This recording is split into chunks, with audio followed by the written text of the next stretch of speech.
A dirt road snakes through Masindi town, 181 kilometers north of the capital city, towards this humble hamlet. Pakanyi sub-county is nestled within the Murchison Falls National Park.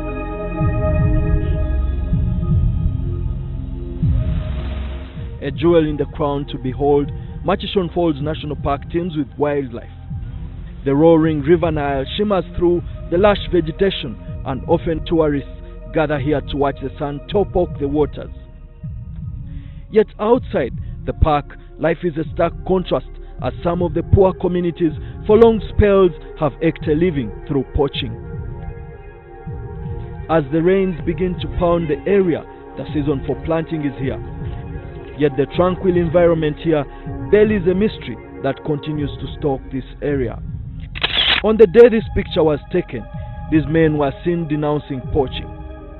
But life outside poaching was difficult.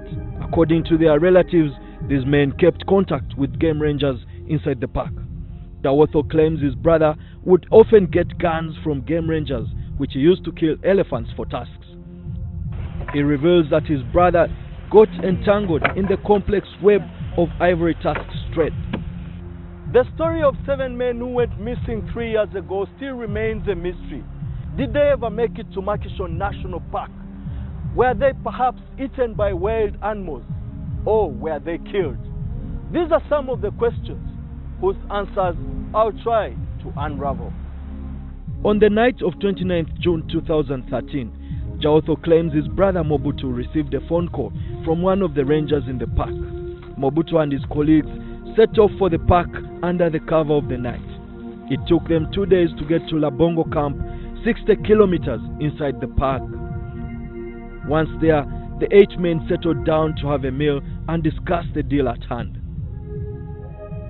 One of the 8 men went to the toilet. Richard Ginega claims he had a third of footsteps and then hid. I'm here in the village to speak to him and others to verify this information.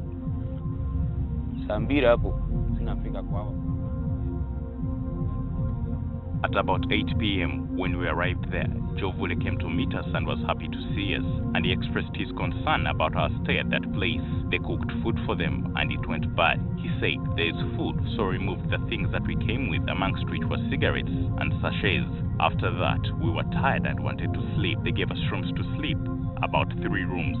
After a short while, I left and went to the toilet. I had footsteps approaching the area where we were sleeping, and immediately they got to the door where we were sleeping. They knocked it down and they asked, "Are you all in here?" And we said we were all in.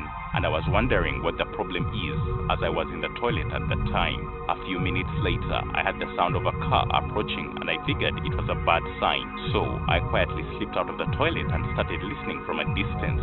The car flashed its signs on the door where my colleagues were, and they started removing them from the room. Each of my colleagues were gotten out and put on handcuffs. All the 7 of my colleagues were arrested, and they started asking, "Where's the other person? Because you were 8, and my colleagues said we were only 7. And then they started searching for him, and I hid in the bush where they could not see me at all.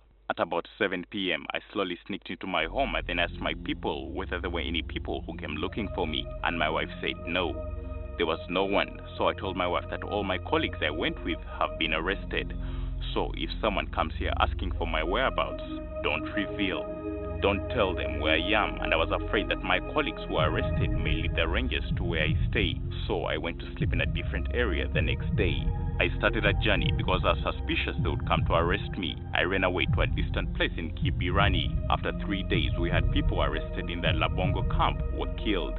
I had it on the radio and I was shocked, and I said, "Look, these are all my friends who have been killed," and I was very afraid to come out of the house. Across the compound is a tomb erected in honor of one of the missing. Every June, his family gathers here to pay respect. I was not aware that these people have already gone in the park. It was around the 4th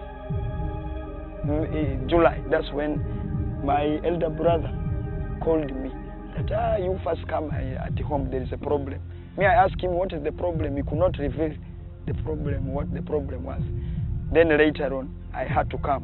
When I came here, I found people just in tears, people crying. It's a story which shares a familiar narrative in this area. This old man here says he lost 2 sons and is now burdened with looking after their children. I saw a man called Mobutu came to call my sons. That was the first son was Moses, Mali Moses, and the second one was Ozele Bernard. Mobutu told them he has a friend in a park who is calling him to go along with the others. So he collected them on that very day. And from that day up to now, I haven't seen my sons. In the aftermath of their disappearance, police conducted a search in the park. It was no walk in the park, as the area straddles about 1,433 square miles. In my attempt to corroborate these theories, I also visited the home of a former game ranger who was at the park at the time these men went missing. This is his account of the events. Mimi wanaita Amiki Nelson. Nilikuwa nafanya kwa paka kwa para Maxon Falls.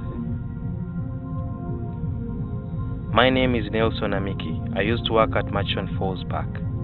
On the 1st of July, I got my annual leave and returned home. After 4 days, I got a call from a workmate called Idris Rotho. He asked me whether my brother Celsi was at home. I called my relatives about my brother's whereabouts, and they told me he wasn't around. Then he told me that some people had killed Celsi Orema and others in Rapongo. I called other people, confirmed the news of my brother's death. I switched my phone off and kept pondering my next move. Then on the 15th, I received a call from Julius Obona telling me that the police wanted me to report to the station in Masindi. They said I knew about the killing of those people. I decided to go to Arua before reporting to the station. I stayed there for 3 days, then returned to Masindi. After a few days, a man came to see me saying that a lawyer had sent him to see me. He said the lawyer was against my going to the police because if I talked to them, I would spoil everything. Things would go very bad, so I wondered what to do. He advised me to flee. I was against his idea because I was worried about my family's well-being. I was concerned about missing my salary. They told me that they would pay my salary while I'm in hiding. I then accepted to flee to Congo. I stayed there for 2 years. When I returned home, I found many problems at home. Life was hard. I discovered they had lied to me about supporting my family. I then reported to police. Now that I've spoken about their secret, I'm not sure whether my life is safe. Because those people are heartless. If they learn that I've revealed their secret, they will track me wherever I go. The government should help us. However, the publicist for the Uganda Wildlife Authority says there's no evidence to prove that these men ever entered the park. Our defense is on the record of the court, I think, in the Masindi. But what I can say generally is still we are not aware of such people. We have all the records of people who have entered on day-to-day basis, and we are not responsible or accountable for people who might use any illegal entrance. They call it panya, and what will happen to them. Because this is a wildlife environment, they might either encounter, if at all they enter, they might encounter lions or any wild animals. Some can maul them, some can kill them. But that's the stand. Up to now, we cannot confirm that any people entered the park unless they have been registered through our official gates. We cannot say any of our staff do connive with any people intending to poach or hunt, because our primary task is to guard our wildlife against any perpetrators of crimes against wildlife. When I visited, I confirmed that according to the procedure, you have to register and pay a fee before you're let into the park. A few kilometers inside the park, the treacherous road could only conspire to make our journey difficult. In 2014, the High Court in Masindi ruled in favor of Uganda Wildlife Authority and dismissed the case for lack of evidence. In one of his observations in the verdict, Judge Mugenyi Byabakama suggested that perhaps these men were eaten by lions. This is one of the theories subjected to examination from an expert who has worked in national parks and taught zoology at Mackay University. Generally, lions hate human flesh because it is salty. You see? They would rather go for those animals which have flesh which is not salty. So it is not true that lions are there to eat people anytime they want. To eat a person, you must be very elderly.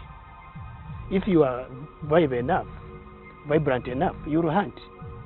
Lions tend to eat one prey at a time. A pride gets one prey, say a zebra. If the other prey is around, there will be of no consequence. And when they have eaten, I told you they stay for 4 days without eating again, unless these poachers were there waiting to be eaten after 4 days, which is not possible also. Someone has been eaten in a national park or game reserve. Everything is eaten away. The birds of prey will come and take the eyes. The hyenas, jackals will come and take away the bones.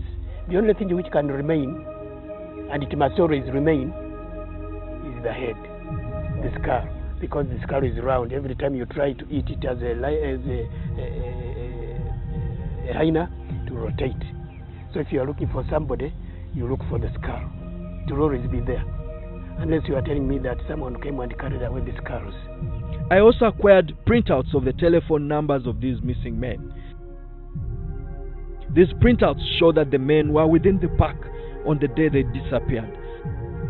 The printouts indicated that they moved from a certain location towards another area called Para barely an hour later. This seems to corroborate the information we got from Ginega. With fresh evidence emerging, the state attorney in Masindi has reinstated the case. Police, obviously, as usual, we investigated. The suspect was arrested and was taken to court. But for some errors, I think because of the other people never brought in the principal witnesses, the case was dismissed in court for want of prosecution.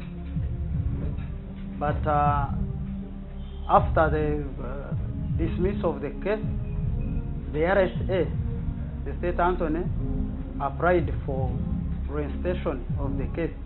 The families are now being represented by human rights lawyer Ladislas Wakafuzi, who is pursuing both a criminal and civil suit in the Masindi High Court, where the hearing of the case will commence in August. There were very well-known poachers in Masindi, poaching specifically within the Murchison Bay National Park. One of them, called Mobutu, was a very well-known reformed poacher. He had a lot of knowledge about animals, the wild animals, and he was always guiding people around about these animals within the park, even when he had reformed. Actually, even the rangers themselves, the workers of the Uganda Wildlife Authority, would consult him, and it could even, I think even they could use him. Sometimes they would lend him guns. They would lend him guns to do their poaching. But as far as I'm concerned, the case I'm presenting is that these people were killed. I don't care about the motives, but they were killed, and I'm taking on Uganda Wildlife Authority. According to Ugandan law, the person is presumed dead after missing for 7 years. Now, on June 29, 2016, it will be exactly 3 years since these men went missing. For their families, in the place of hope lies trepidation. As the sun sets in these deeper recesses, I and my colleagues drive out of the park after making repairs to the vehicle. Yet the question that continues haunting me like an apparition is, will the men who went missing 3 years ago ever return?